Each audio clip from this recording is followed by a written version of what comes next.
La campagne électorale en Espagne a pris fin ce vendredi. Ce sont les 4e élections législatives en 4 ans, un scrutin censé donner une majorité claire au pays. Mais le chef du gouvernement n'est pas assuré de gagner son pari, le Parti populaire a le vent en poupe.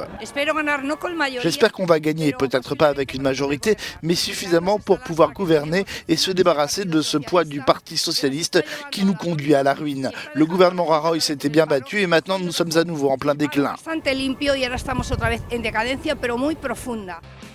Les conservateurs du Parti populaire pourraient profiter de ces élections pour relever la tête après leur débâcle d'avril qui ne leur avait donné que 66 sièges. Les sondages indiquent une nette remontée du parti de Pablo Casado.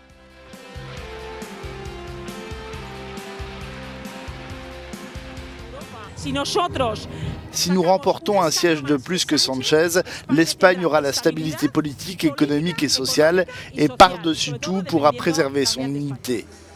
Le Parti socialiste qui voulait se renforcer à l'occasion de ces élections pourrait bien perdre des sièges, même si les sondages le placent toujours en tête.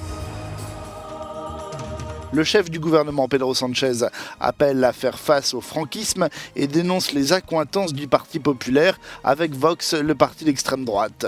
Les supporters socialistes sont parfois amers, mais ils veulent y croire.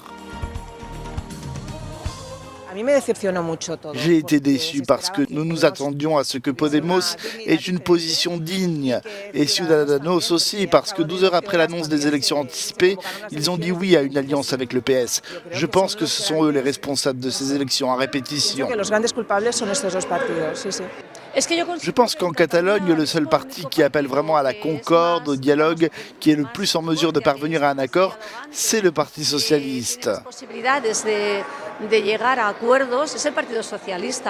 La situation en Catalogne pèsera certainement lourd dans le choix des électeurs. L'instabilité politique pourrait perdurer car ni le bloc de gauche ni celui de droite ne semblent en mesure d'obtenir facilement une majorité au Parlement.